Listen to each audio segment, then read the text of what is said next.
Hey, Rangers Head listeners, we have a big announcement. This Saturday, March 18th, we are putting on our very first live show and viewing party. A huge thank you to our host venue, Irregulars, on 63rd and 1st, for allowing us to flood their bar with blue on a weekend of green. Along with the show, there will be an all-you-can-drink special, which includes beer, wine, well drinks, and appetizers. Including with that, you will automatically be entered into our raffles, and the first 10 listeners to buy into the drink special will receive a free Rangers Ed t-shirt. So come on down to Irregulars on 63rd Street and First Ave in Manhattan for our very first live show and drink special starting at 5 p.m., immediately followed by a viewing party for the big game against the Penguins. Can't make the show? No problem. We'll also be streaming it live on YouTube starting at 5 p.m. Now let's get into this week's episode.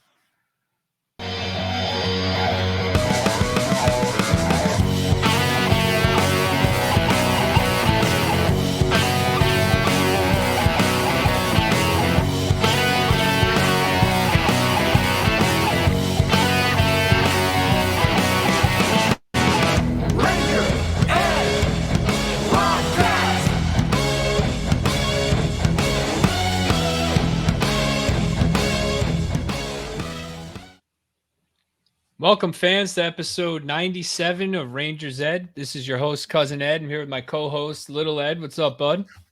How we doing, cuz? Love that. Looking forward. Love that intro there for the live show. I love it. Nice little last-minute intro for a last-minute live show to get put together. So, no, dude, you worked really hard on putting all that together, and I appreciate it because I'm actually going to be in New York that weekend and part of the live show, so I finally get to take part in a Rangers Ed event, and it's also my birthday, so happy birthday to me! I get to do a live show. It's going to be fun. We got Coach Ed as well. What's up, Coach? Are we actually going to have 10 listeners present? Hell yeah! Yeah, good. We're going to have way more than that. Yeah, we already got a bunch of people. Nice. Yep. Trying to get Joey Dollars there. Get him over. Joey Dollars. Only in New York, right? Yeah, before we move on. I do like Joey. Yeah, before we move on from the live show, you guys should definitely come. It's going to be a blast. We'll recap the Penguins game on Thursday night, and then we'll do a little pre-game or pre-show for the game on Saturday night. And we'll have a ton of raffles. We'll have a lot of special guests. Oscars, Pro Stitch will be raffling off a free jersey customization, that's for sure. And then we'll have a few other raffles as well. So, I mean, if anything, if anything, the jerseys alone is worth it to enter in the raffle. So we'll definitely have some more bonus raffles along with that. And I believe Tennessee Meg's going to try and grace us with her presence as well. So there might be some free cookies. Yeah, cookies would be big. I expect cookies if Tennessee Meg's going. And Coach Ed's got his shadow box hanging, modified wall behind him with the shadow box. You see what I did? Hell yeah. Perfect. Love it. I love it. Mine, the Ranger logo already fell a little bit. Can you guys see that? And just to let Meg know, I didn't waste the cookie I took out. Yeah, I got to replace the jersey. Oh, yeah, that's what I said. I got to do that too. Yeah, I'm definitely doing that. Yeah, I definitely want to do that. Yeah, so keep Ducey's here. Well, hold on. Last but not least, we're going to shout out Sean from Hockey Night in New York. Of course. Graciously helping us out with the live show, giving us a ton of advice, obviously. He's actually going to be there and going to be one of our special guests, helping us run everything behind the scenes because he's got a hell of a lot more experience than we all do, that's for sure. And he's letting us borrow a lot of his equipment. So couldn't do that without you, Sean. So thank you so much, buddy. And we're really looking forward to Saturday. Yeah, I just can't believe that we got to deal with an Islander fan, but it's incredible how gracious he is and what a good guy he is. And he's an honest Islander fan. That's all I got to say. He's a good guy. Yeah, I know they're rare, but it'll be interesting because the Islanders are chasing Pittsburgh. The Rangers that'll be the third game against Pittsburgh in a week for the Rangers. So maybe Sean will be slightly a Rangers fan, trying to avoid playing Boston for Saturday night. And we'll get an Islander fan perspective on the Rangers Penguins games and the playoff race in general. The Islanders are right there in the 8th seed right now. So it'll be fun. And yeah, we thank you, Sean, for all the help that you do. I'm looking forward to meeting him in person. I haven't had the chance to yet, so that'll be good too. All right, Mikey. Now I'll introduce you. Last but not least, Mikey produces here. He does all the hard work behind the scenes for us and chips in with the research during the show. What's up, Mikey? Not much. You weren't saying that a couple of minutes ago, but I appreciate it. I have to Wait, off the record. I gotta lay down the law, and then on the record, I have to make it seem like I'm a great guy. That's typical lawyer. Listen, Definitely are. I got a request before the show starts, Mike, because I want to bring it up later. I want to know who on the Rangers leads the team in drawn penalties. I couldn't Can find I take it. a guess? Yeah, I guess you can. Is that even a Drawn stat that penalties? they keep? Yeah, definitely. Yeah, they show the top guys in the league, but I couldn't get just the Rangers. I'm gonna take a wild guess and say Jimmy Vesey. Wow. By eye test, that's my guess. I'm gonna guess Jimmy Vesey, but yeah, I don't know if he has the ice time for definitely in the last we'll 3 games. I think that's a good choice. I was thinking maybe Goudreau too. Goudreau will be up there. Definitely, he draws a lot of penalties. He dives a lot, but he gets the calls. Laffy draws a lot of penalties too. Yeah, he does. You know who doesn't draw a lot of penalties? I think at least. I don't know the stats. Uncle Rob. Okay, I don't know the stat on this. I conceded it, but I have a feeling Panarin does not draw that many calls. No. But we'll get into that. All right, let's jump right in. Let's start the episode. Yeah, let's jump right into the jersey numbers. Sponsored by Oscar's Pro Stitch Hockey. Our buddy Oscar, a huge Rangers fan himself, started his company by stitching his own blue shirts.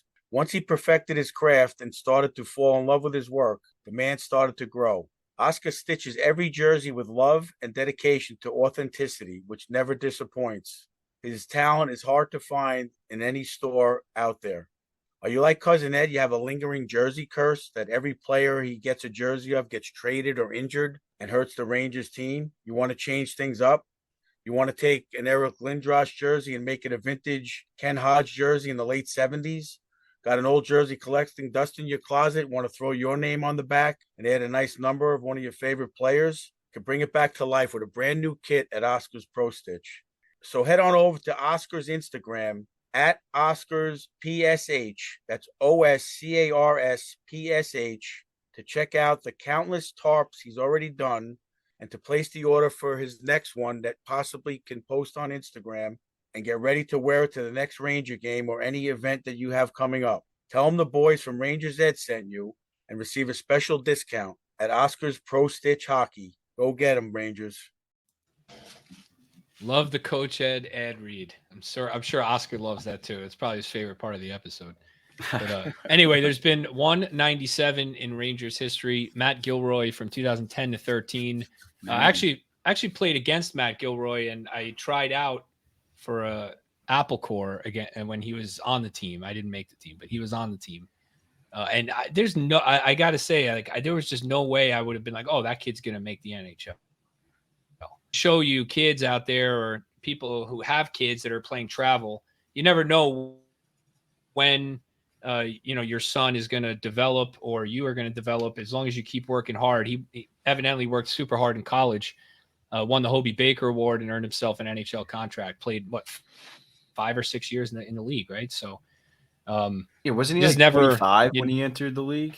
Yes. He redshirted, right? No, he went to juniors first. Then he was a freshman at like 21. Right. Typical NCAA for the most part, but. Yeah, then I think he won the Hobie Baker at 24, if I remember. Maybe not the Hobie Baker. He was definitely a sought after signing. Yeah, and he when I played against him, he was a forward, and he made the NHL as a defenseman. So another example. Miller. Keandre Miller, exactly. But anyway, congrats to Matt Gilroy, and I don't know what he's up to now. Maybe he's in Europe or retired, but he had an NHL career, so pretty awesome. All right, prior to the last episode, the Rangers were 35-19-9 on a little bit of a skid. Since then, they played 4 games, 3-0-1. They sit 38-19-10 with 86 points, 3rd in the Metro, 8th in the NHL. They won in a shootout at Montreal. They won in overtime at Buffalo. They lost in overtime at Pittsburgh and beat Washington at home 5-3 in regulation. So first thing right off the bat, Patrick Kane just looks completely different from those first two games. I mean, Ed, you were talking about this last game in your Let's Be Real segment. Give him time. We got to find the right line segment. He's adjusting. Well, he adjusted pretty quickly, it seems. What stands out to me is not just the points, but when you look at Kane, 15 shots on goal in these 4 games, talking about a guy coming to a team where nobody shoots the puck, right? 15 shots on goal, that makes a big difference.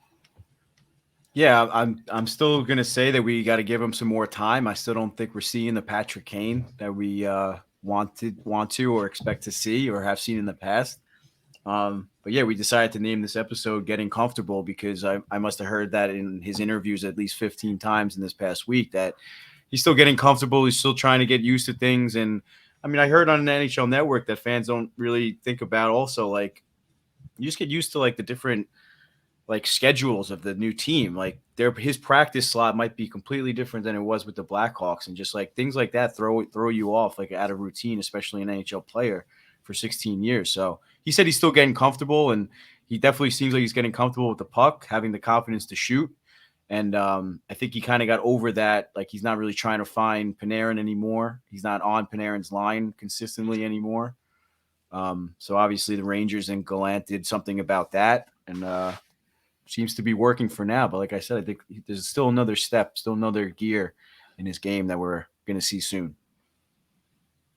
Yeah, Coach, what do you think of Kane in these games? He's getting there, it looks like. Yeah, they keep saying he's got to get comfortable. He's got to get, he's got 3 goals in 5 games. How many assists? What are we expecting? Yeah, he's doing great. I mean, is he himself yet? No, but he's not hurting the team, I mean, I think the team's gelling. I think it's close. I mean, 100%. Everybody keeps saying that he's got to get used to the routine in a different city. I mean, Chicago is one thing, but coming to New York is New York. It's the big leagues. And I also not as far as hockey, but as far as the city. Yeah. And I never really watched him consistently game in and game out, but he's not that type of player that's going to be flying all over the ice, hustling to pucks and stuff. He's not exactly that type of player. I mean, yeah, he's going to give you 100%. He's not going to showboat it like Panarin does sometimes or whatever and disappears for a game or two. But, like he's not that style of player where he's going to dig into the corners and like he doesn't necessarily pass the eye test at all times, So you guys you have to really appreciate that, or not really appreciate it, but notice that. And think about that while you're watching too. And I mean, like I say all the time, just when the puck's on his stick, it's insane. Yeah, I mean, I hear what you're saying, but in that Washington game in particular, I noticed Kane in the corner on the forecheck more times in these 4 games than Panarin in the last like 2 years. Oh, without doubt. So I mean, he gets involved. I mean, he may not. He is a Panarin style player in that he does seem to enjoy, having the puck entering the zone and making a play, but he also can adjust to that forecheck role. So that's why I think he fits well with Trocheck and Kreider. I mean, so let's talk about that. You mentioned this. So they put Tarasenko with Gallant put Tarasenko with Zibanejad and Panarin, which is a heavy skill line, right? And then Trocheck with Kreider and Kane. It was like a game and a period of that line combination. I still, knowing Gallant, he's going to keep mixing it up, right? He's looking for everyone to get going, and he's got 15 games to figure it out. But that seems like it could be one that sticks. In watching how they played, Coach, I mean, do you think he's going to leave Kane there for a few games? I have a feeling he's going to change it 5 times, but. Well, he's probably going to change it. He had them starting out like that, I think in Buffalo. Then he changed it for half a game, and then he brought it back. He was mixing things up. In the Pittsburgh game, they were struggling to get opportunities, so we started mixing it up. But I love that line. I'm falling in love with Tarasenko big time. That guy can play. I mean, I saw him on St. Louis. I watched in the playoffs, but you don't watch like you do when he's on the Rangers. No. And the way that guy plays, he's definitely, even if they didn't get Kane, that was a big pickup. Yeah, I mean, that was obviously the priority for a while. And I mean, because Cousin Ed's been saying it for years, and they had an opportunity to draft him and everything. So it was great that they picked him up. And also, he was just straight up unhappy in St. Louis. So I think we're seeing a rejuvenated or revived Tarasenko on top of it all. Well, keep in mind also what you were talking about before. What's his name on NHL? Comrie, I think was on her, and Conroy. He said both of these players are on their teams for over 15 years. So to be in that routine, living there being on the road, being in New York City is one thing. You go to the hotel, you go to the game, you get on the bus, you get on the plane, blah, blah, blah.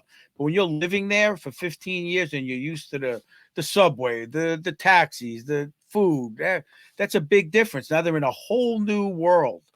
That's uprooting and just going somewhere that you know nothing about on a daily basis. So both of them made two adjustments.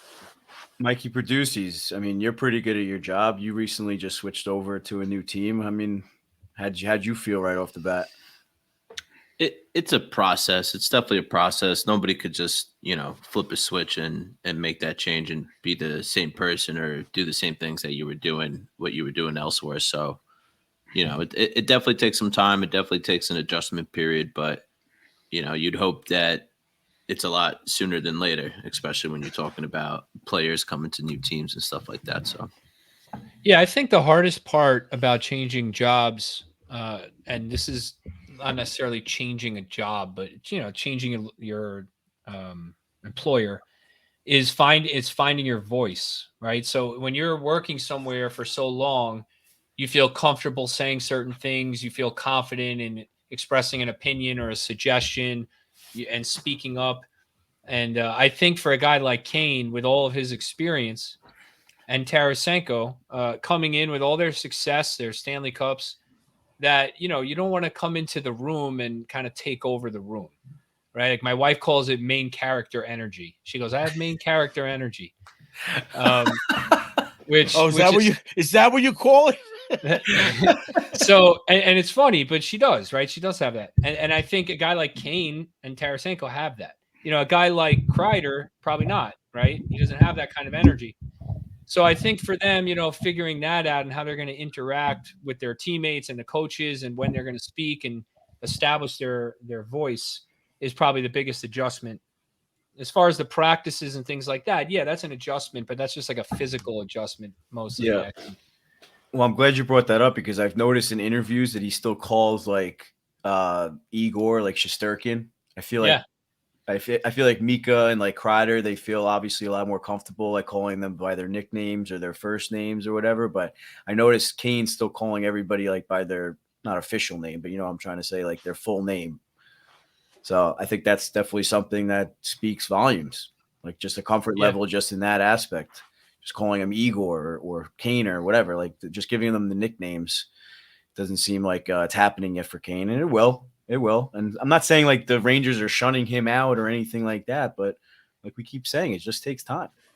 Yeah, he'll figure it out. And he might not want to feel like he's putting on too much pressure. Like, oh, let me join the party. Like, right, he just wants to settle in and Well, he's in a support role, and that's a different thing for him. But he'll figure it out. So you mentioned Igor. So last episode, we all were pretty upset with Igor's play and expecting him to turn it around. And, the Montreal game, it wasn't that great until the third period. But the third period, overtime, and shootout, he was awesome. Awesome in Buffalo. And, pretty good against Washington, right? So, you look at Shesterkin in the last 2.5 games, and he looks a little bit different. I'm hoping this could be, the turning point for him, that he's snapped out of it and he can get hot going into the playoffs. I mean, Coach, what did you see from Igor in these games? Are you happy with this, or are you expecting this to develop into even better play? I think it's on the trend of being better play, back to his normal self, like they were talking about yesterday during yesterday's telecast. The way he's challenging the shooters and his confidence, but it's going to lead into my segment later. There's a reason why I think he's able to get that confidence and challenge. It's a whole team effort where he was more laid back. Things were in the scramble more often in our zone.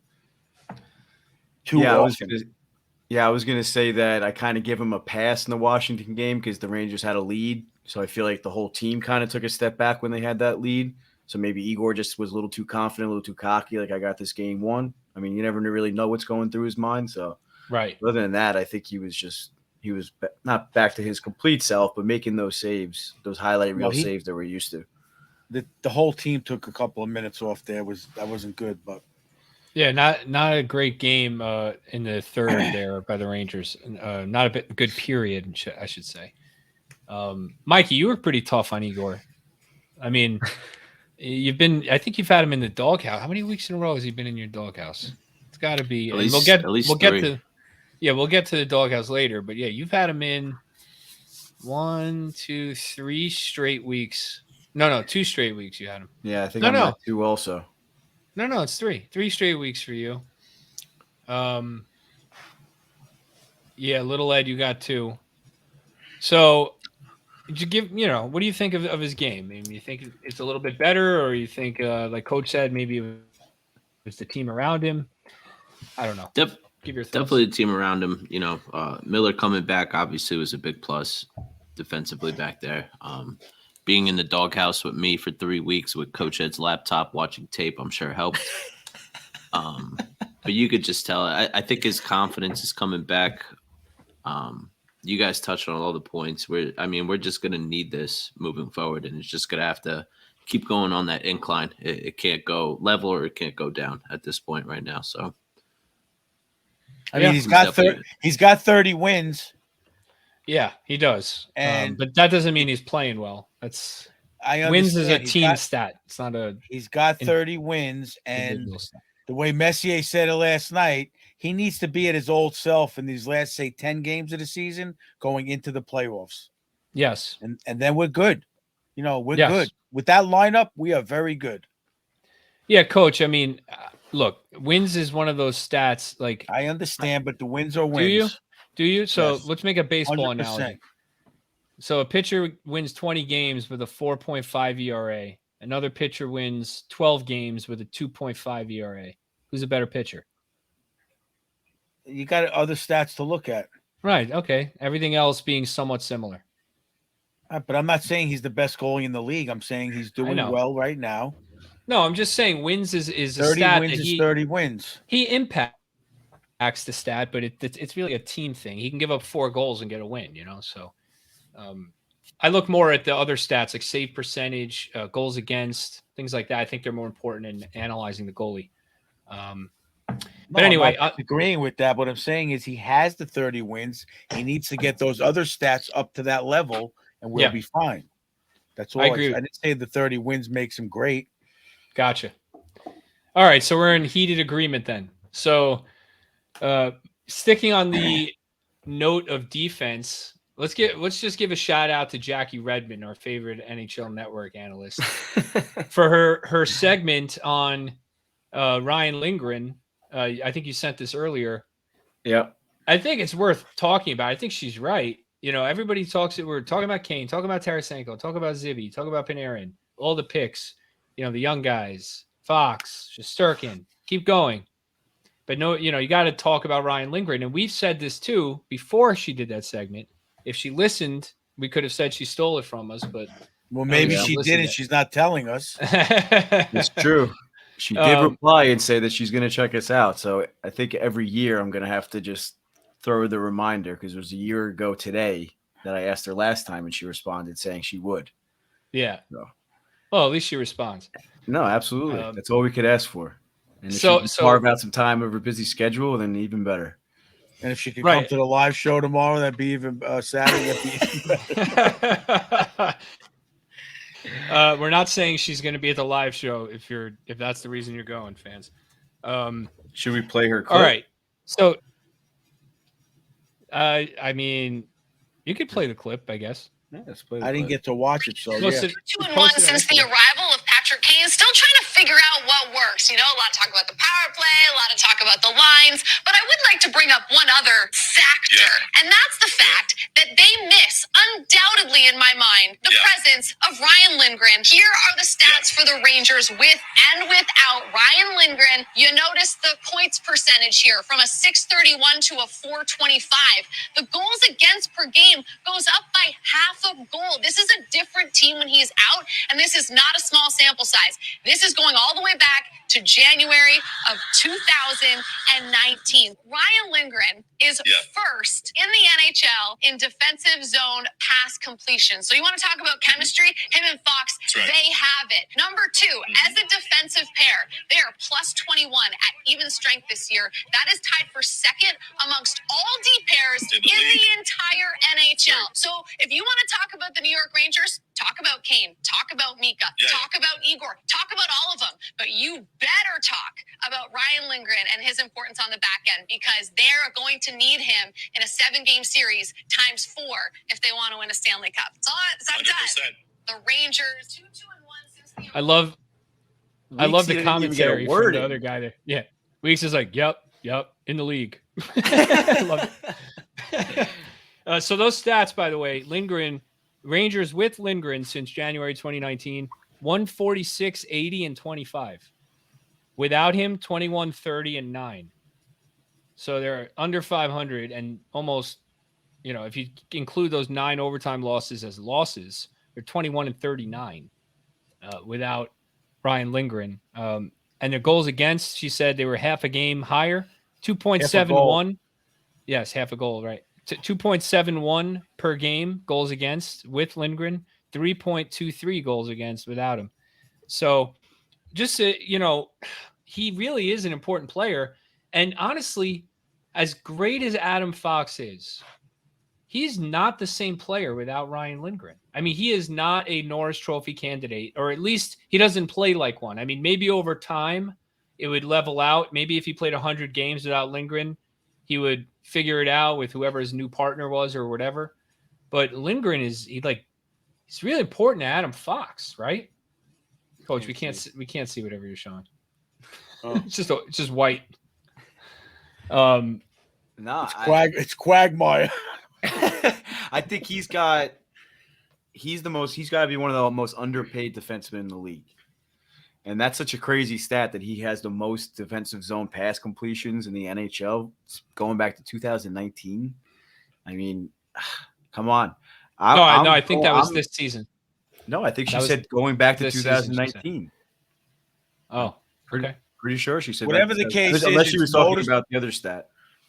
Whatever the case is, I agree 100%. Fox is noticeably lost for his stature without Lindgren there. Yeah, but Ed, explain to the fans what a defensive zone pass completion is, in case they don't understand that, and why that's important.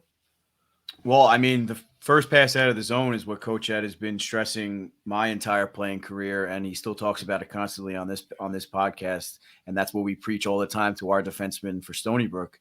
Is that first pass out of the zone is the most important pass you can make. And a winger's job on the boards on the breakout is hard enough already. I think it's one of the hardest plays in hockey, maybe in all of sports, to be able to make that play.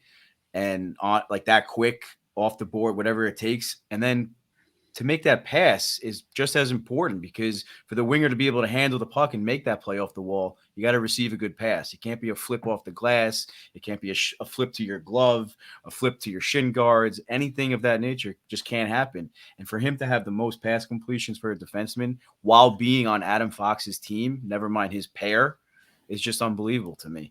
So yeah, it's also not only the pass out of the zone, right? It's also the pass that leads to the pass out of the zone. So exactly, it's It's puck retrieval.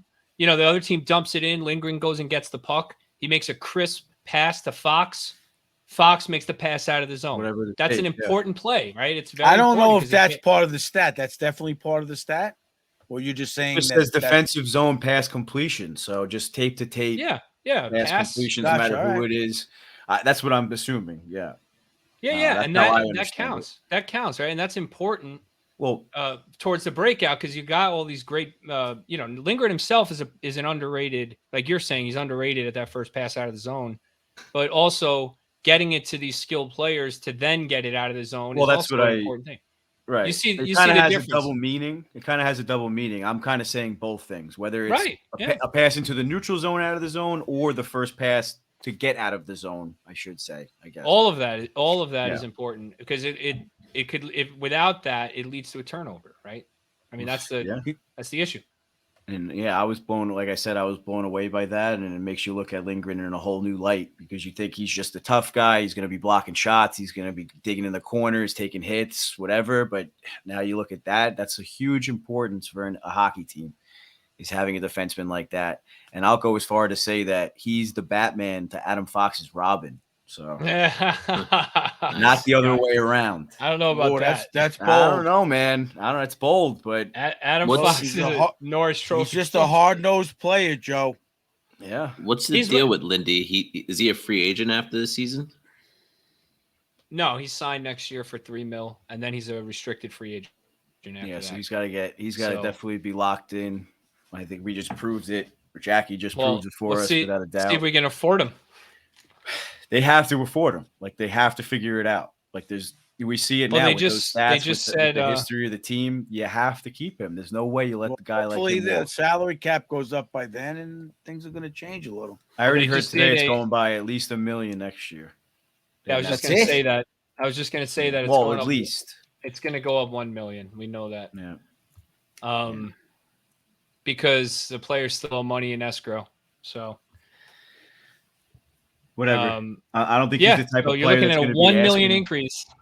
Well, I don't think he's the type of player that's going to be asking for the world, but I think you got to give him a fair pay and his stats show. You know, it's just This next me, it's a contract for no-brainer. Lindgren is his most important of his career. That's the issue I'm gonna have. Like, this is where he's gonna get a 5 or 6 year deal and make his money, and then after that, he's gonna have blocked so many shots that he's gonna look like a 35-year-old Dan Girardi and not like a 25-year-old Ryan Lindgren, right? There's So nothing Well, wrong I'm going to with that. say, like, offer him like 7 years at $4.5 million, where he's going to get guaranteed $30 million plus, and he's going to have a career with the Rangers. Offer him a little low and give him the years. And you got to think if about they can it get him too, 4.5, I think they do it. where he's got Well, whatever the number is, offer him an average contract, but for more years. And I think he's the type of player that's going to want to be a career Ranger. What helps keep his money down is his stats, because Right. unfortunately, agents use stats to get their players Well, it's paid. not unfortunate. That's the negotiation. That's what it's based on. in the Well, I league. mean, unfortunately for guys like Lindgren, that's all. Well, I think it's an interesting to look at it the other way too. Whereas, like, does Lindgren think he's a good enough player to be that valuable without Adam Fox or a team that's not the New York Rangers? Yeah. I mean, that's an interesting conversation to look at it the other way. Yeah. We keep saying that Fox isn't the same without Lindgren. I mean, there's games where Fox has been out, right? That Lindgren still played. He's not necessarily Not the same many. player. He's not going to get the same offensive opportunities that he did with Fox. But, I mean, to me, he doesn't change his style of play that much without Fox. But the other way around is noticeable. I agree with that. Sticking on defense here, Jacob Trouba, another booming hit on Alex Nylander in the Pittsburgh game. That game got a little heated after that hit in particular. 14 hits and 9 blocks in these games. He's really been playing a lot more physical lately. So, first of all, the hit and the scrums after. Are we tired of the scrums yet?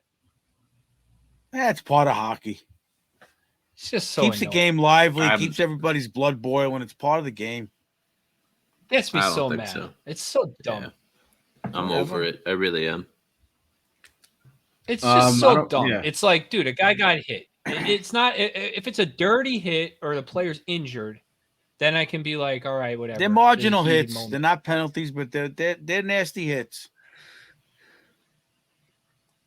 They're not marginal. They're clean. He's I'm never been saying fined, never they're- been suspended, never had a meeting with I NHL. get it. I'm That the hit one who the other said night that was originally, but they're vicious hits. They're not body checks in the neutral zone. They are garage sale hits. Yeah.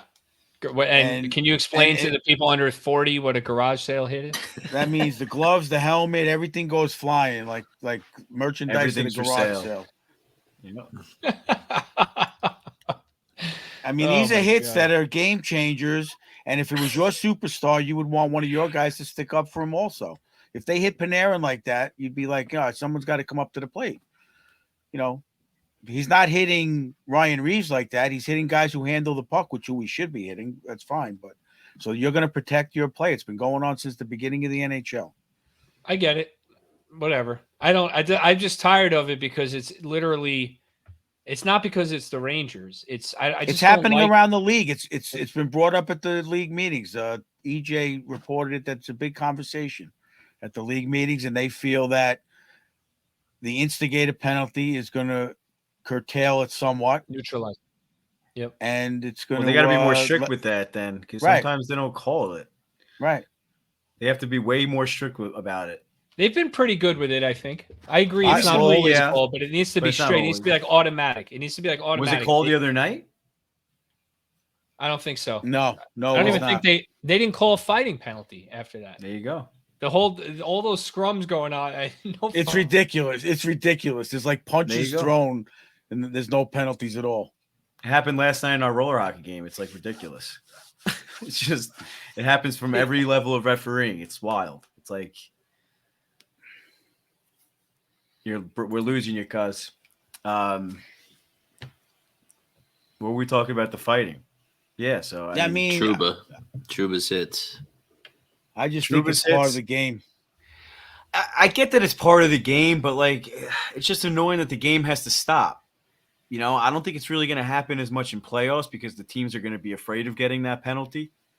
You know, so I mean, thinking back in playoffs last year when he was throwing those big hits, it wasn't really happening. So, yeah, they got to make the instigator penalty stick, and then you got to make the other team pay the price. Yeah, you have to enforce it without a doubt. Otherwise, it's not going to work. Yeah, what I was saying is I'm entering into the outline of Rangers fights in the last 4 games. And I go to NHLfights.com or whatever, and I see none. And I'm like, huh?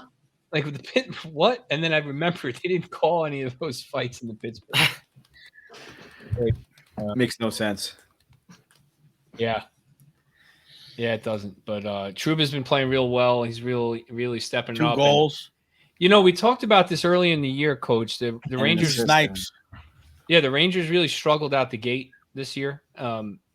I feel like they were losing to a lot of bad teams, and they went on that crazy run through December, and then they struggled again recently with the changes. But we talked about early in the year. This is a team that just went to the Eastern Conference Finals and is really gearing up for the playoffs, right? So now we're at that part of the season where there's 15 games to go, and if you notice specific guys, Kreider, Trouba, there's certain players that I'm noticing are starting to amp up their game in the last 5 games or so. And I think that just might be I think Tampa does it. You look at Tampa, they're not in first place the whole season, right? Their guys put up points and stuff, but they're not firing on all cylinders. They time it so they amp their game up in April and March and head into the playoffs hot. So maybe that's just what they were doing all year, is kind of saving their energy. I don't know. I don't want to speculate. But Trouba looks like a completely different player right now than from October. Well, they said he had some nagging injuries. He could hardly shoot the puck back in the beginning. Something happened. Yeah, but he didn't even miss a game this year. That. How many times did we talk about that? Hasn't missed a single game. He had an injury that he couldn't really make the plays he wanted, that he was used to making. I saw one analyst say something to that effect, and it wasn't Joe Micheletti. That's pretty wild that he was able to recover from it during the season, while playing. Yeah. So we'll see what happens. Keep an eye on guys like Trocheck and Trouba and Kreider, guys that are veterans, Gaudreau, right, that have been in the playoffs and kind of know what it takes, and watch their games amp up a little bit here as we go down the stretch. But all right, I think it's time. Let's shift over into Coach's Corner with Coach Ed. Oh. All right, boys, bring it in. All right, so Coach has got the dry erase board out, ready for this to do a little explanation. Head on over to YouTube for a live coaching session. A couple of things I noticed. I mean, we've been very frustrated with Igor's play, and the whole Rangers defensive scheme seemed to be very sloppy a lot. Now, the last game since the Who'd they play first? Buffalo in this last sequence? No, No, Montreal. Montreal. They played Montreal, who's a team that is not doing well, but they've been competing very well. Suzuki's been having a great season. Then they played Buffalo. Tage Thompson is having second in the league in goals, or third in the league in goals, over 40 goals. And then they went on to Pittsburgh. And I'm watching the games, and now they're not playing a zone defense. A zone defense being, say this is the goalie, you have a D. Can we see that? Right? Then we have the center helping down low, a forward here and a forward here. So if Crosby has the puck here and he skates this way, the D goes to him, and once he comes out here, the D lets him go, and then his forward picks him up. If you've been watching the games recently, Coach, and the guy just for the people that aren't able to watch, try and just say like Crosby goes up the wall or something like that. Not okay. Crosby goes up the wall to the hash marks. The D would release him in the zone coverage, and the forward and or center would now cover him. Now, a lot of people have heard the saying time and space in hockey. They say it every broadcast. That gives Crosby time and space. 2 seconds of free ice. He can make a play or make a pass or whatever. Split second means a lot, especially with a player like him. Nikola has been doing it unbelievable. Keandre, I've been watching. I can't even say how good he's been doing it. But if that center's coming out, from and this is 77 covering him, he's stick on stick the whole way. He's even been out to the blue line. Yeah. Thompson, every time Thompson had the puck, he did not have a half a second to pick his head up and not have a stick in his face. Yep. He was not able to have that freedom, and they held him in check. He even had that semi-breakaway, and I think it might have been Harper who stayed stick on stick with him. They were in his face, body on body, in every zone of the ice. And they did it great against Washington last night, except for that probably, I'm going to say about 8 minutes in the third period. It was horrible. And they let the Capitals take momentum. But you keep an eye on that. They're playing man-on-man coverage, and that's allowing, if he comes out, Shesterkin to come out and challenge, because he knows this D's on a man down here. He knows it's all man coverage, so he's able to challenge, knowing that this guy's got the weak side on the back end, and he's not worried about the rebound, and he's able to take that angle because that guy's got nowhere else to go more often than not. So I couldn't believe it. I was watching it, and they changed their whole scheme. I don't know who was responsible for it, but it was very exciting for me to watch because I thought they did a great job. They played those games where Buffalo is fighting for a position, Montreal's trying to make noise and earn jobs, and they held all their stars in check. I don't think Crosby got anything, did he? No, I don't think so. So that was the main focus of the defense. Now, the other thing that I want to say is that I think the defensemen, in leading up to that, there's a term called back pressure. You might have heard on the TV or on radio or on other podcasts. I know I've mentioned it. Back pressure is the other team's breaking out in the neutral zone with the puck. So say they have a developing 3-on-2 on our D going this way. Can we see that? Yeah, Yep. Move it over a little bit. Your mic's blocking it a little. If you noticed in the beginning of the season, I noticed there was a lot of lazy back pressure, a lot of lazy back checking. Guys were going for line changes and leaving that alone, leading to odd man rushes. And if you notice in these last 4 games, the odd man rushes were not many. I'd like to know that stat. I think in the Washington game, there wasn't an odd man rush for almost half the game. And against a team against Buffalo, against Montreal, who are all neutral zone, on the rush type teams. They're not grinding teams, more or less. So what the back pressure is when this guy carries the puck, one of the Ranger forwards is on him, not necessarily catching him, but distracting him enough for the D to step up in this area and make a stick check. Or maybe inside the zone a little bit, but he has the guy with the puck thinking about something on his back end and the guy in front of him. So that creates less time and space for that guy to make a decision. And the other guys could take over, gives the back checkers more time to get back and help out the other 2 forwards and so on. So those 2 things to me in the last 4 games were very noticeable the effort. I don't know if it has to do with Tarasenko playing at that level, Kane coming in and motivating, just being there, saying, holy shit, we got a chance to hustle a little more, whatever the case is. But the whole atmosphere on the team, I noticed, was a lot more up and down the ice.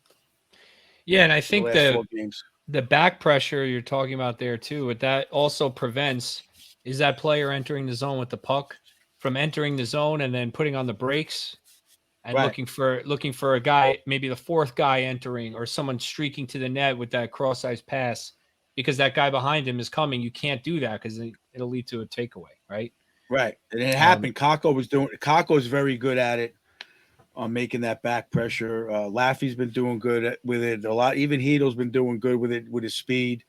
When he gets there, he doesn't do what he's supposed to, but he's been doing well getting back. So I'll say that what you're describing is in both the defensive zone and the back pressure, you really need to have good skaters to accomplish that. And if you look at the Rangers acquisitions, particularly Mott and even Mikkola, right? I think Mikkola is a very underrated skater. He skates with the puck.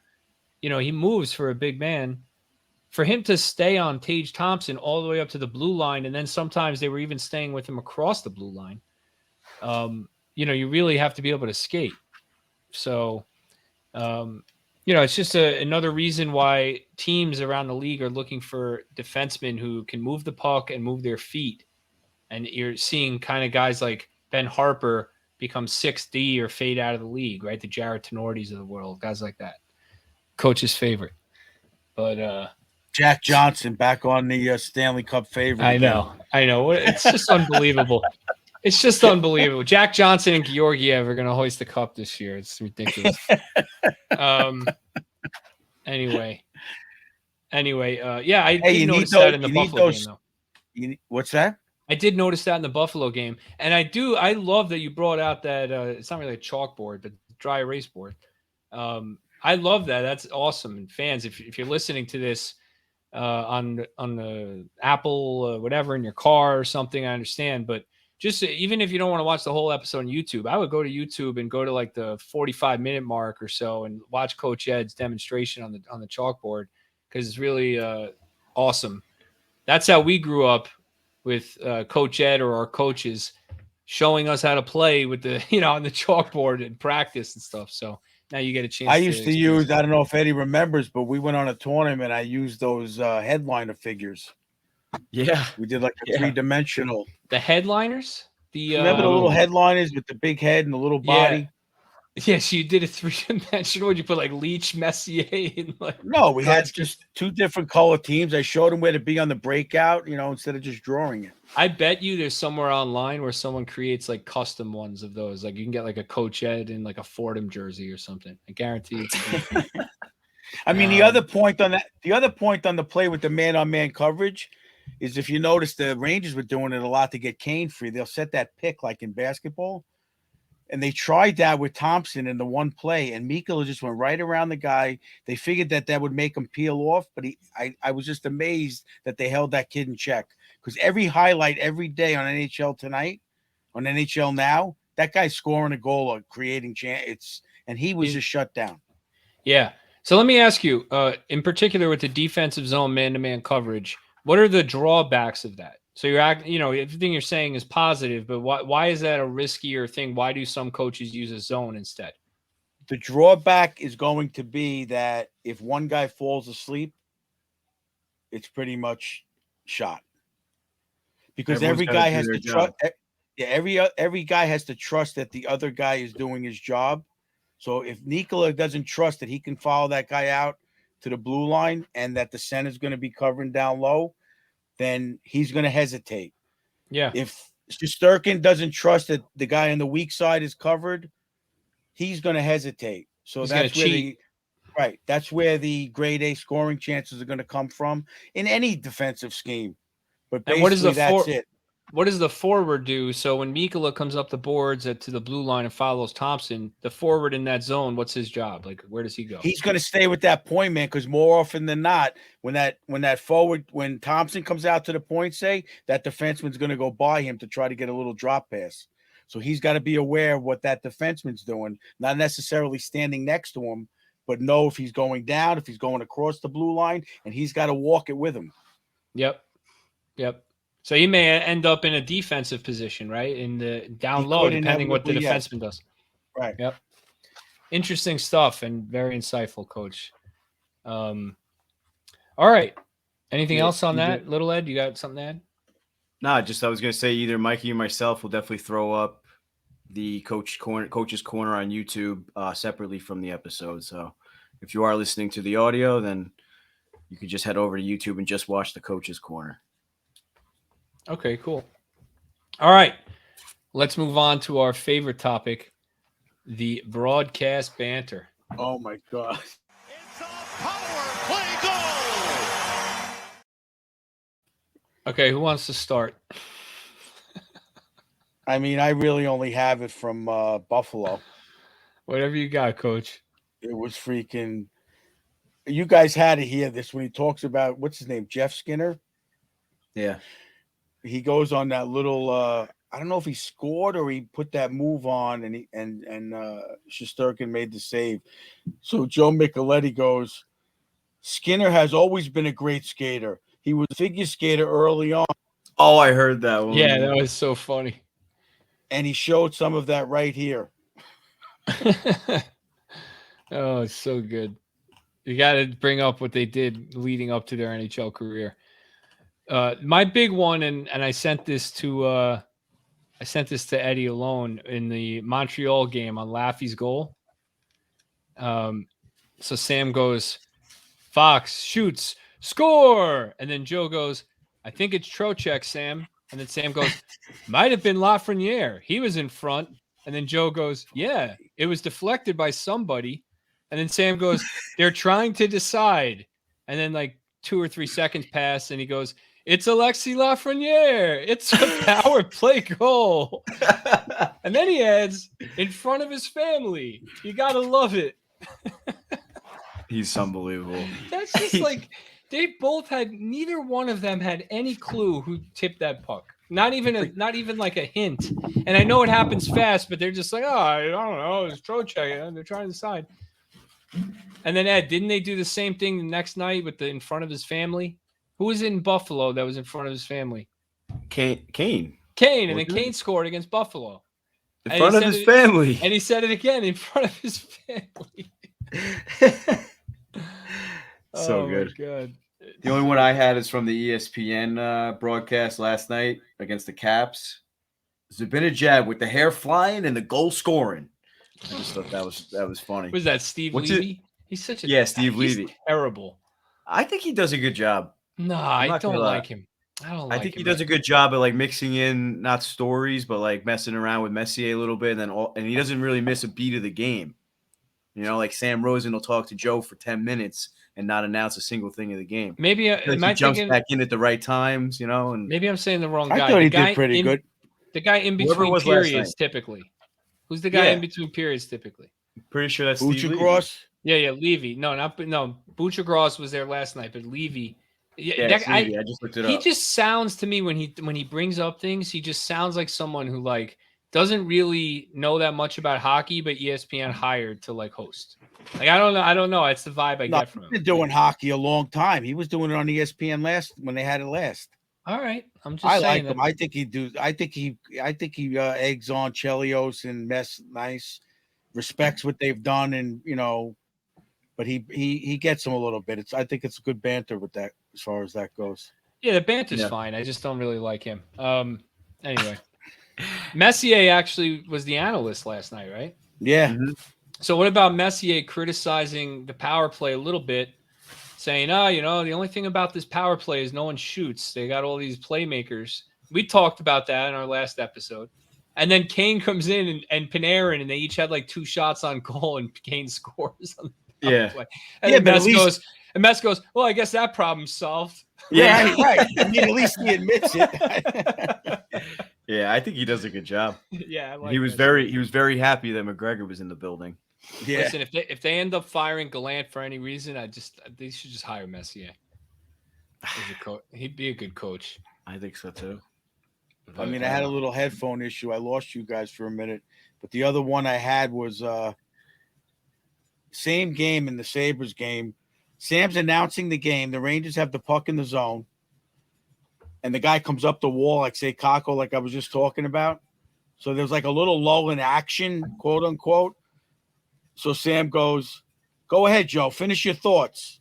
Well, the game's still going on, not in a whistle. Yeah, finish your thought while I don't announce the game. Right. While it's live. He just stops announcing the game. Oh man. Oh, didn't Tennessee Meg do another cartoon? Yeah, I forgot to send it to Mike beforehand, so we'll have that fired up for next week. No, yeah, she's so talented with the art, man. The cartoon of Sam and Joe cracks me up. It's just like a perfect newspaper cartoon style. I send her ideas to like work on, thinking she'll get it back to me in like a week or whatever. Sends like it like an hour later. It's like, why don't we get her to do the website? Yeah, might as well. She's really, really talented. I crack up at her is the faces that she gives to Sam and Joe while they say things. The one she did that we put last time where Joe was like, Ron Greshner. Like immediately, who's the last Ranger to have a Gordie Howe hat trick against the Red Wings? Ron Greshner. Sam's like, Brendan Shanahan. Ron Greshner. And then the face of Joe is like, Ron Greshner. She does it. Like he knows the answer. It's just so good. Confident. Yeah, so good. She definitely draws with a purpose. She doesn't just draw a cartoon just to do it. She's thinking about it very thoroughly, and it's amazing. Yeah, Meg, we got to do something with those cartoons on Instagram. Maybe we'll talk. We'll create a YouTube series or something. We'll figure it out. Maybe we'll make an animated series like the game the other day. Yeah, exactly. That was kind of cool, actually. I was going to mention that next. I didn't want to leave the banter without talking about that. Coach Eb's kind of ahead of his time using the little cartoon figures to show us the game. So, you know? No, but what did you guys think of that? Did you watch it at all? I only saw highlights of it. I thought it was. I didn't flip to the channel. I saw all the highlights too, but I thought it was incredible how accurate it was. How do they do that? It's live. It's a live. It's real time. How do they do that though? That's unbelievable. One of my buddies, one of our teammates in the locker room last night, said that the players are wearing those chips, the same chips that they're able to track the speed that they're going and time on ice and everything. Right. It's the same thing that I guess gets fed to somewhere else, but just the way that like they showed the Tarasenko pass to Mika stopping in front of that was insane. It was so cool. It was just like we got it. I'm loving that. There's all the feedback online was that. What do you mean as a kid? We should sit around and just watch it and watch it and see what happens. It's like watching. It's like watching a video game. Get lit and watch it. Yeah. So that'd be great. The feedback online was that all the people who had children the kids were obsessed with it. So like a lot of people brought a second TV out, put it on the Disney Plus or whatever, and put it on, and then had the Rangers on the big TV so their kid could watch the animated version. So look, I mean, hey, that's a great thing. If they can do that and attract more kids to love hockey, hey, that's going to grow the game. Salary cap will go up. People will spend more money. Love that. And it was on the Disney Channel too. So if the kids are already watching the Disney Channel, then they probably didn't even have to flip over anything. So what would happen if they got into a fight though? They don't show the fights. They just stand there like. Oh, so I don't know, but they don't show the fighting part. They don't show the scrums and stuff. I think they just show all the players get together. Yeah, the players will be standing next to each other like this on the animation, but not fighting. Just stare. Just like when they weren't showing the players like celebrating. They just showed the players like coming together and just like standing around like you're saying. Then you could go to the South Park channel on Comedy Central, and then they show the fights. Yeah, so you see Trouba and like Irwin or something like this, and then all of a sudden Irwin just falls. It's like no fighting. Yeah. Oh fun. God. Anyway, all right. Let's move on to our stars of the week.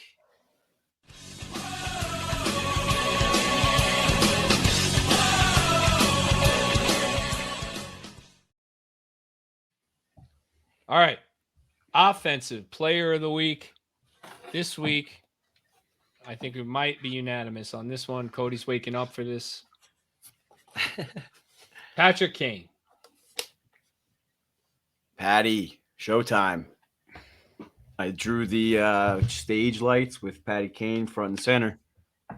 Well, you could have Yeah. did an actual candy cane or something, but Well, Coach is here criticizing. would have been a your little easier. emojis. He's Drop the ball on that one. He's Yeah. criticizing your All right. emoji choice. Everyone's got to be a critic. Well, it's not everyone. It's really just Coach, right? So Oh, and I spell Kaner, Kanyr. Nice. I've been seeing that Yeah. too, actually. Yeah, I love that. Got to make a shirt like that. All right. We already talked about Kane earlier. 3 goals, 2 assists, 15 shots on goal in these games, 2 power play goals. So, Kaner, welcome to New Getting York. comfortable. Love him being the offensive player of the week. All right. So, by the way, last week we unanimously had Tarasenko as the offensive player of the week, and this week unanimously Patrick Kane. So that's a good sign. Anyway, defensive player of the week.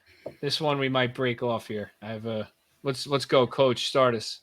Keandre, Little Ed. Me. I went with Trou Trou Train, and I drew Nylander being tied to the train tracks. Nice. I got Trouba. Yeah, I mean, for Can't hate, like, can't hate Trouba. I'd like to, Keandre's been good, but Trouba to me, 4 points, 2 assists also. yeah, 4 points. Like, what do you have? Like 15 hits, 12 blocks or something. 9 blocks. I don't even know. Racking Now up you're the making minutes. now you're making me feel bad. No, Keandre's he's got I that just- reach. He's got the reach, so he's not Not the going to have reach. the. I just didn't see him make mistakes in these 3-4 games. Yeah, Where before he had the incident, he wasn't playing well at all. That's my opinion. You just love Keandre. All right. Key Contributor Award, the Jesper Fast Key Contributor Award.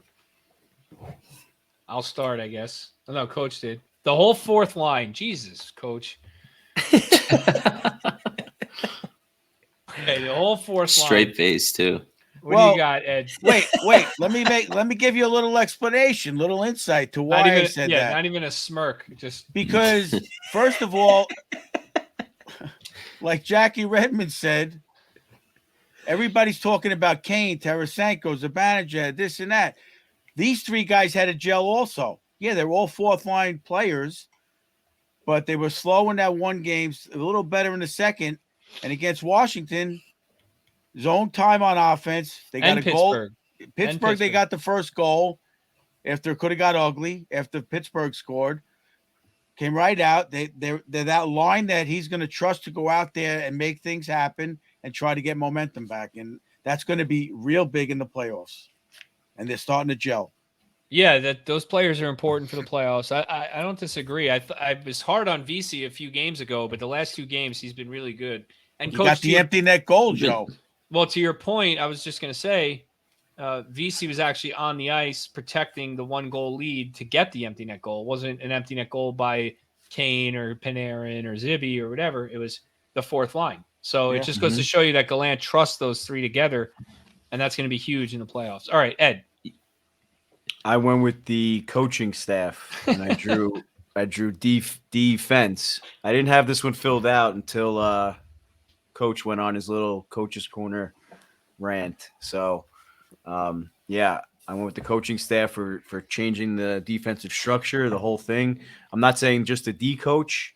I'm saying the entire coaching staff because, like our coach was explaining before, it takes everyone up and down the lineup to for everything to succeed. So, I think everyone had a little drop in there. Mikey, I cut you off before. What were you going to say? I was going to say you've been hating on VC all year, but No, I have not. That's fake news. Mike, he only hates on VC when I pick on Hedel. I don't like VC in the top 6. I love That's VC on the fine. 4th line. Love him. that's fine. All right, Mikey, what do you got? I gave it to Igor. Let's see. Igor Shesterkin. He has been contributing. He's been playing well. I wanted to give him Defensive Player of the Week, but I think he needs to bring it up a couple of notches to deserve that award. But his play these last 4 games, well, 3 games technically, have been greatly improved. Trocheck's Yeah. a good pick.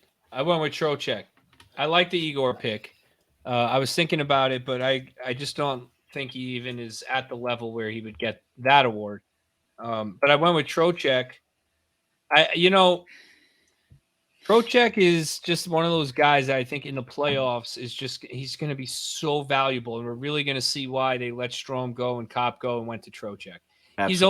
He's around the net. His nose is always dirty in the offensive zone. He made one mistake in the Washington game on the first goal. He made a mistake. He went to the puck. He chased the puck instead of going into the slot. To his open man, yeah. Yeah, so he'll make mistakes. But look, you can do that for any player. Like, I see this all the time. Everyone's like, oh, that was his goal or whatever. But every player is going to miss assignments. So it's whatever. But overall, I just think he's one of the stronger two-way players on the team. So I just wanted to give him some love. I think when he gets used to Kane more, he's going to be putting a couple more in the net too. Oh, yeah. Well, he's already on pace for 60 points, so it's pretty good. No, I'm saying as far as getting in the right position and dealing with what Kane's going to do, that's not an easy job. He missed that one pass from Kane. I think it was on the power play, the one-timer in the slot. It was beautiful. Next time he's going to be ready for that one. Yeah, that's going to come with communication on the bench and whatnot. Yep. Yeah, I think so. Trocheck doesn't get enough love, and you took the words out of my mouth saying that we're going to see soon, or if we haven't already seen, why they went in that direction. Yeah, I think it's going to be noticeable in the playoff series. All right, highlight play of the week. There's a few. Let's see where we fall on this. Let's start with Mikey. Nice. I am giving it to Igor's assist last night. Yep. That's what I Double got. that. Oh, I love Chesty pass to Brad to Mika, and I drew a goalie stick with the puck. Nice. The whole play, too, not just the Shesterkin pass, which was unreal, but the play by Brad. Move, yeah. The little like a running back opening a little bit of space to find Zibanejad with the pass. Both plays were awesome. But we are even across the board there. I will say honorable mention, but that play was just phenomenal. It was also that it was right after a goal, too, that made it a highlight. But the Tarasenko pass to Mika you mentioned earlier was a really nice pass, man. Like, it's a backhand pass on the move, recognizing Zibanejad slowing down and just hitting him right on the tape like that. That was a great pass. First of all, Messier touched on that, and he said that's a set play. That's something they talk about, and he tells them turn on the brakes. That's where I'm sending it. Yep. That was a beautiful play. I'm telling you, Tarasenko is got to sign that guy next year. And we'll see. We can't sign everyone, Coach. I noticed it right away because as soon as Mika had bye, Philip. That won't be enough. That won't be enough. And sign team. Maybe he'll come down a little. We'll see. But as soon as you see Mika's reaction point right to Tarasenko on that, or like he was just as surprised as we were that like the play worked. Like they were clearly working on that in practice or talking about it on the bench. So Tarasenko's in practice. He's like, when I go with speed, you hit brakes. Mika's like, what? That's not going to work. He's like, oh my God, it worked. I put puck here. Yeah. No, his English is really good, Tarasenko. It is actually. Yeah, it is. No, it's really good. that guy, I can't. That guy's good, man. Coach likes the Russians. Coach likes a player that I always liked. I can't believe it. I'm like, this is like I don't know. Like we're bonding over Tarasenko. I feel closer to you than ever before right now. All right, let's go to Coach Ed's copyright. He's gonna love that one. Doghouse Award.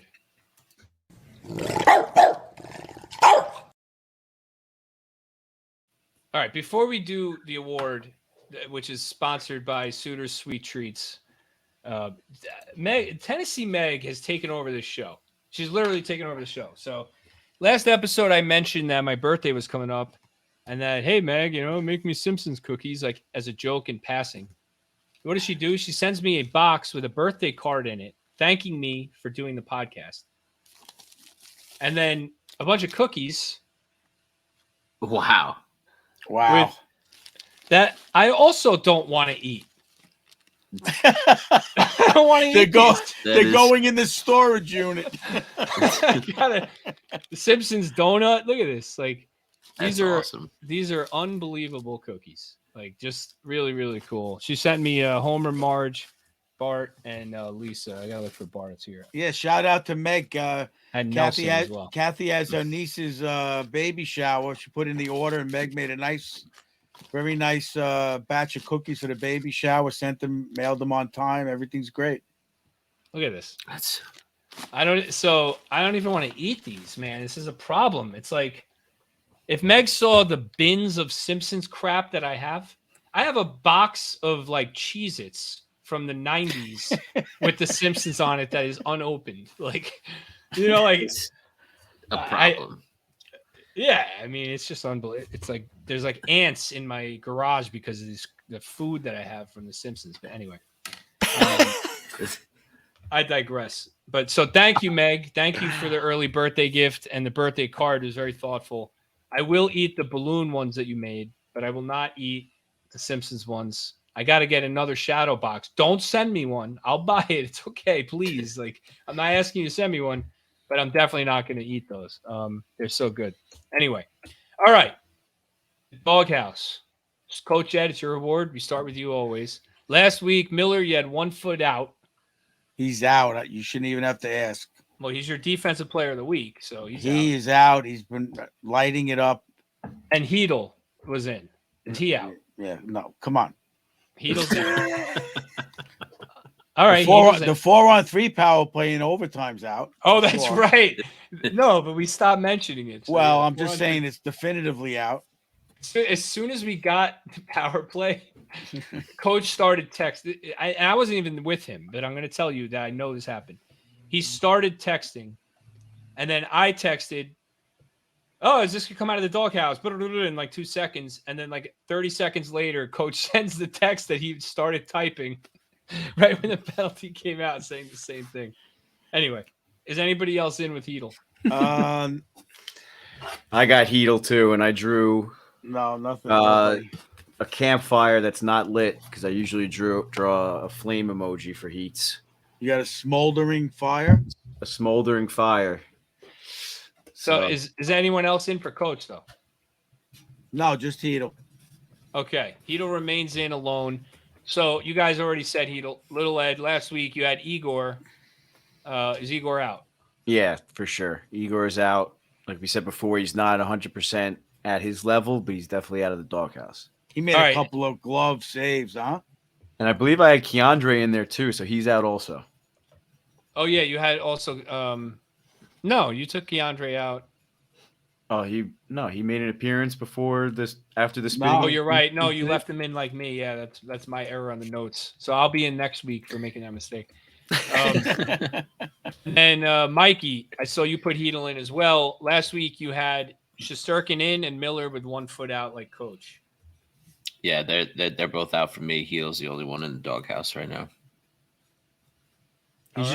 He's not playing poorly, I don't think. He's just not capitalizing on the chances, and he has to do that. Otherwise, he's interchangeable, in my opinion. Yeah, so I'll go before you guys keep going on Heedle.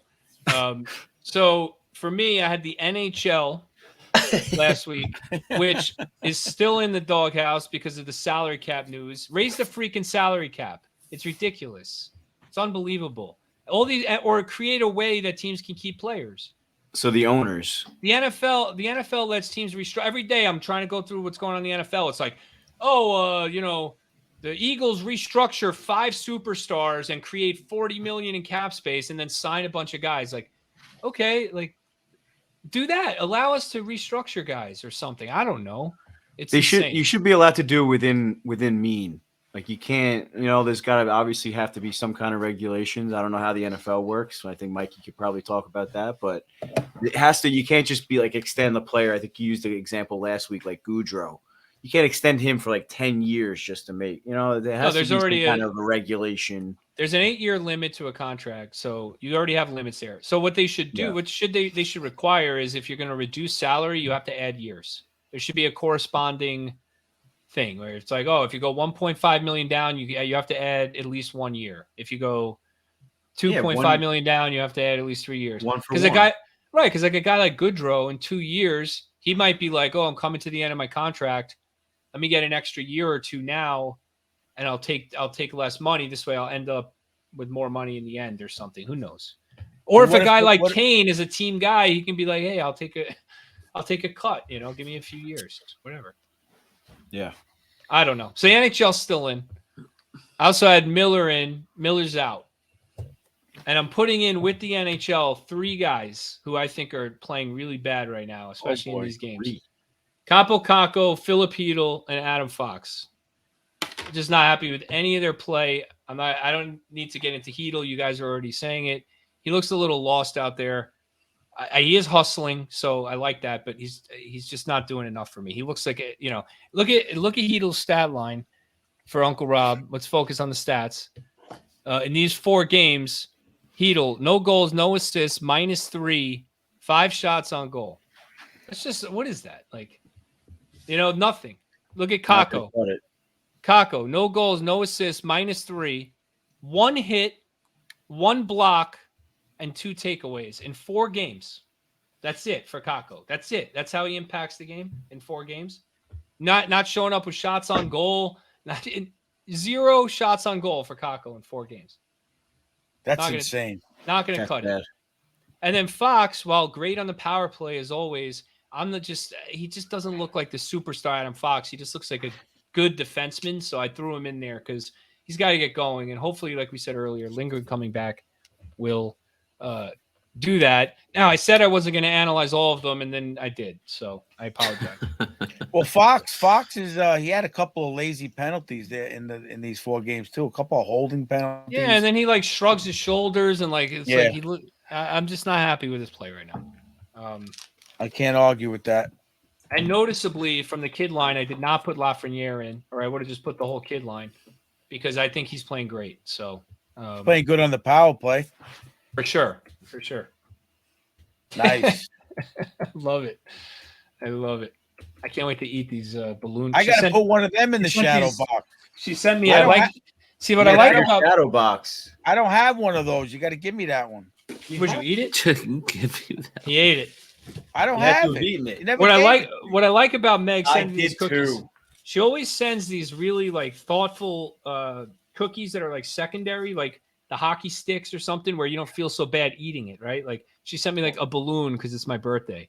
So for sure I'm gonna eat that one. Like that's fine. I don't need to save that. It's really beautiful, but she always makes sure there's a few I can eat. So thank you. I ate the Don't forget about the bulldog too. The dog in the doghouse, right? I ate the hockey sticks. Yeah, you don't feel so bad eating that because you're like, all right, I'll eat these. Anyway, so the NHL is joined by 3 guys for me in the doghouse, and we'll see if Hedl unanimously in. That's got to pick it up. Megan also 3D printed a doghouse cookie cutter, so she doesn't have to mold a cookie herself anymore. That's something pretty cool. else. Yeah, so she just has to stamp a bunch of them all at one time. So she just cooks like a sheet and just stamps them? I guess she rolls out like a sheet of dough, and then she just has to stamp out the doghouse like shape, and then paints over that once the cookies. Like, she individually paints each cookie? Hell yeah! How else is she gonna do it? Oh my god, that's amazing! All right, let's go to the Rangers Ed 150 with Mikey P. Right? Yep. Let's do it. His flu episode. The Mikey 6000. Yo, do we got the timer? It's time to throw it over to Mikey P Next week. with your Rangers Ed 150, the fastest 150 seconds in the National Hockey Podcast League. Ladies and gentlemen, welcome back to the COVID edition of the Rangers at 150. It was a tumultuous week around the show with the injury bug hitting some big teams and the Boston Bruins finally showing some signs of mortality, dropping 2 straight games. Before we get to that, we'll start out west in the Pacific Division where Vegas, LA, and Edmonton hold the 1, 2, and 3 spots respectively. Vegas has been on fire since the Mark Stone went down and put up a 7-2-1 record through their last 10 on the back of Jack Eichel. LA has Columbus, Vancouver, Calgary, and Winnipeg on the schedule coming up, so they get a couple easy ones followed by a couple tough tilts with teams fighting for playoff spots, so keep an eye out on the tail end of that trip for the Kings. We said weeks back that Edmonton was on the way up the standings, but it continues to be difficult for the Oilers as Vegas and LA are playing in top form currently. Calgary is also fighting for their lives in this division, sitting 5 points out of a wild card spot, so every game they play is a must win as the regular season comes to a close. In the Central Division, Dallas, Minnesota, and Colorado hold on to the 1, 2, and 3 spots here. And the Minnesota Wild are on a 13-game point streak heading into tonight's tilt against St. Louis. The injury bug has bitten Colorado with Arturi Lehkonen out 4 to 6 weeks with a broken finger, and with Landeskog still on the slow road to recovery, it seems like the odds of us seeing a repeat Cup winner are getting slimmer by the day.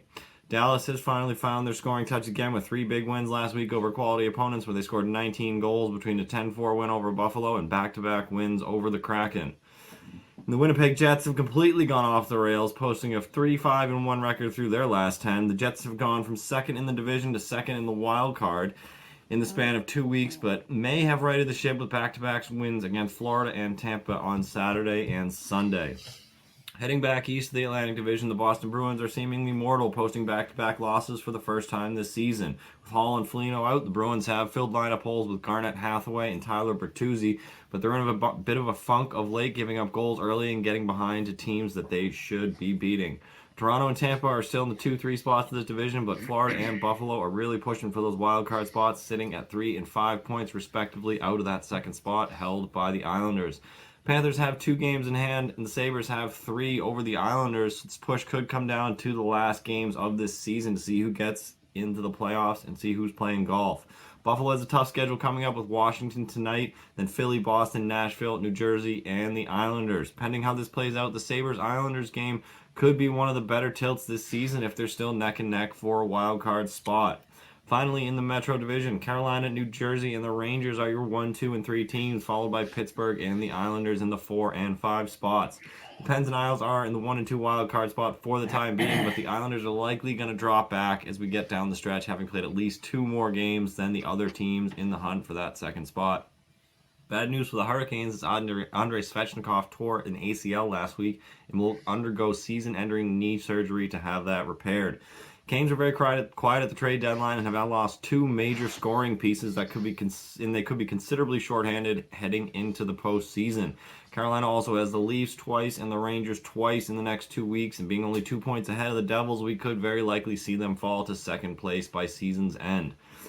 We got some exciting hockey coming up this week for the boys in blue. We got back-to-backs against Pittsburgh on Thursday and Saturday, and then the Preds Sunday in a big divisional tilt against the Canes on Tuesday. Patty Kane looks like he's settling in nice with 3 goals and 2 assists last week, so let's see if he can keep this momentum going forward. Till next week, this has been your 150. All right. And he has COVID, so he didn't take a breath that whole time. Oh my God! Wow, that's tough. Kudos to him. That's 340, the Mikey 340. 240 seconds, right? Is that right? And Coach, what do the math on that? 220? 220.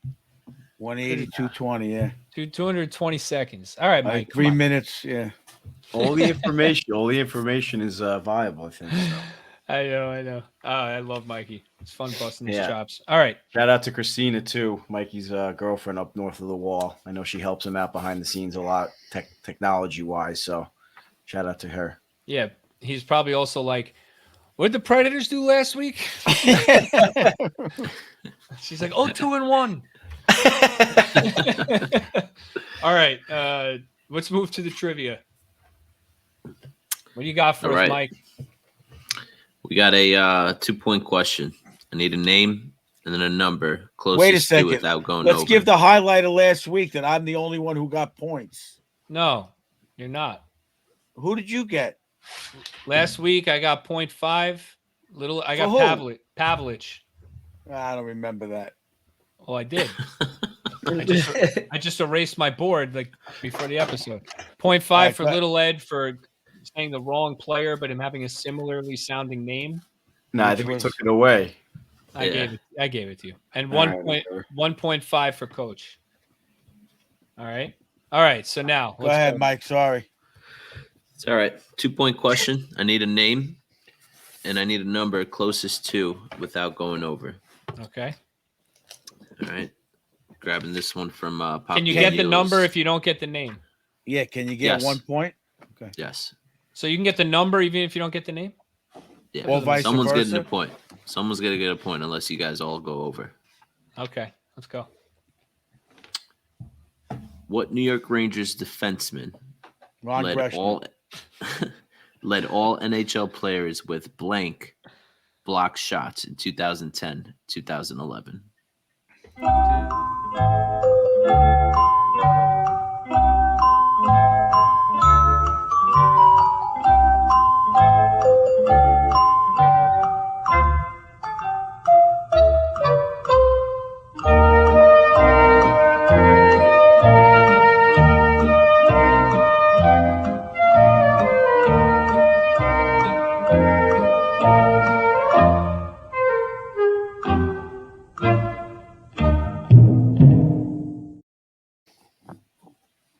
All right, Cousin Ed's got Dan Girardi, 191. Little Ed's got Girardi, 146. Coach Ed's got Girardi, 214. So everyone gets a point for Girardi. All right. Coach Ed gets 2 points. He was the closest Oh, wow. I was How much thinking it was in the Weeks in a row. 200s. I was thinking it was in the 200s, Coach. Nice. Well, But, I- to. I- 236. I went What? conservative thinking you guys were going to go over. yeah, I was I mean, worried I about felt- going over. I felt 3 a game, 82 games was 240. I thought that was a little high, so I just dropped it. Yeah, so if there was no going over, I would have been in the 200s. I don't know where I would have been, but I would have been in it. But I was worried that it was like in the 190s, 200, like low 200s, and I would go over with like 250 or something. What was it? 236. Almost Yeah. to 240. Unbelievable. All right, Coach. Good job. 2 points for Coach, 1 for me, 1 for Little Ed. That puts Coach only 8.5 points behind me cumulatively. But for this season, Yeah, this season, forget Wait. cumulative. I just want I want everyone to know. This season, only 1 point back, 12.5 to my 13.5. Little Ed sitting at 9.5. When does the season officially Stinks. end? At the end of the playoff run or at the end of the regular season? I'd have to look back at how he did that. I want to know how many weeks I got to catch. I'm not sure. I don't know the answer to that. Mike, figure that out before next episode. Before next we go, I wanna- next week's gonna be all right.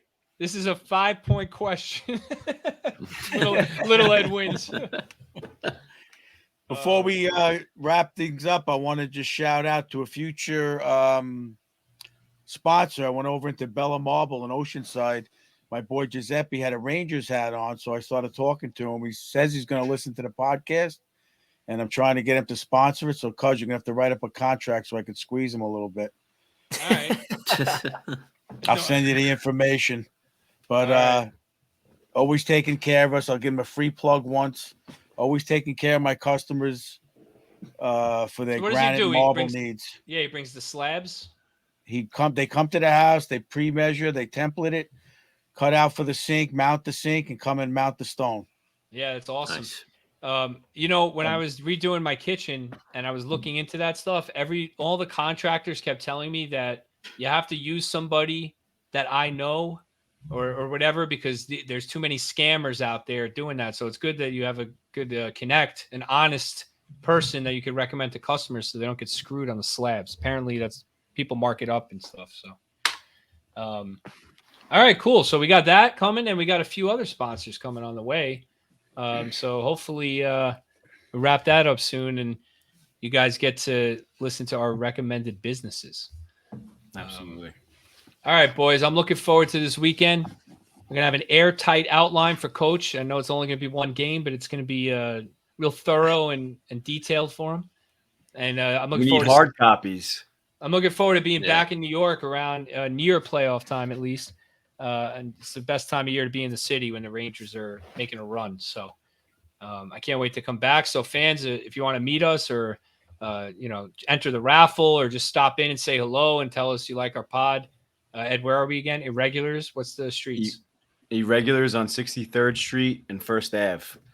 And we'll be there from what, like 5 to, well, I'll be there till 7 because I'm going to go to the game, but you're going to be hanging out there? I'll definitely be hanging out the whole time. I'm going to get there around 3-4 o'clock to start setting up. The show is going to pop off at 5 o'clock, and we'll go around till 7. The drink special ends at 8, right at game time, but I'm going to be hanging out. We'll be there for the game. There's plenty of TVs to watch, and I'm sure they'll take care of us once the drink special ends. So definitely come on down and enjoy the game with us. And like Cousin Ed said, you'll get to meet us in person. So that's pretty cool, right? Yeah, I'm sure everyone's Super thrilled cool. to do that. But Yeah, we're going to have a lot of special guests. Like I said, Sean, Hockey Night in New York. Oscar's going to be there from Pro Stitch. Tennessee Meg, hopefully, is going to make an appearance if she can get back to the city in time. And who else? Who am I missing? Oh, Nikki Bazinagol, who graced us with the beautiful intro music, jamming on the guitar. And our buddy Joey, who's always going back to episodes and finding clips for me to post. And he found when I called the Patrick Kane trade, or when we all called the Patrick Kane trade, episode 72. So he went back all the way back to last July. So shout out to him. He'll be there bringing a couple buddies. And yeah, it's going to be a blast, guys. So Rangers Ed family, come on out. All right, looking forward to seeing all our fans there. That's great stuff. Joe, I can't wait to tell. I want Joey to do a highlight clip of Coach Ed where he continuously flip flops on a player like Hedl. Hedl played well. Hedl sucks. He never plays well. Hedl played well and just flip flop. And then I could say it's the Coach Ed flop and get rid of that nickname. Or just do a side-by-side of comparing Panarin, the Russian player, and Tarasenko, the Russian player. It's Venn not. diagram. First of all, it's a joke. Obviously, Coach Ed doesn't hate Russian players. It's a style of hockey that he doesn't really like. So Tarasenko plays more of a North American style, than Panarin, for example. So I think that's the reasoning Coach likes it. He likes those gritty, hard-nosed guys, Yeah, but he makes passes too. He's got the what do you call it? He's got skill hockey too, IQ. Joe. Yeah, he's got the he's a 3-tool player, Joe. All right, boys. I'm looking forward to it this weekend. Good episode. Thanks to our sponsors and fans for listening. Love you guys. Let's wrap it up. Love you guys. We'll see you guys Love you Saturday guys. night. Two big Got a ones. surprise guest for Coach Ed. Karen's coming out to talk about Bushnevich. Oh my Oh, God. boy. I better bring the NYR boxing glove. KZB. Let's I'm go. gonna be like Conor McGregor. Love you guys. Love you, fans. All right, Thank later, you for boys. everything. Have a good Later. night.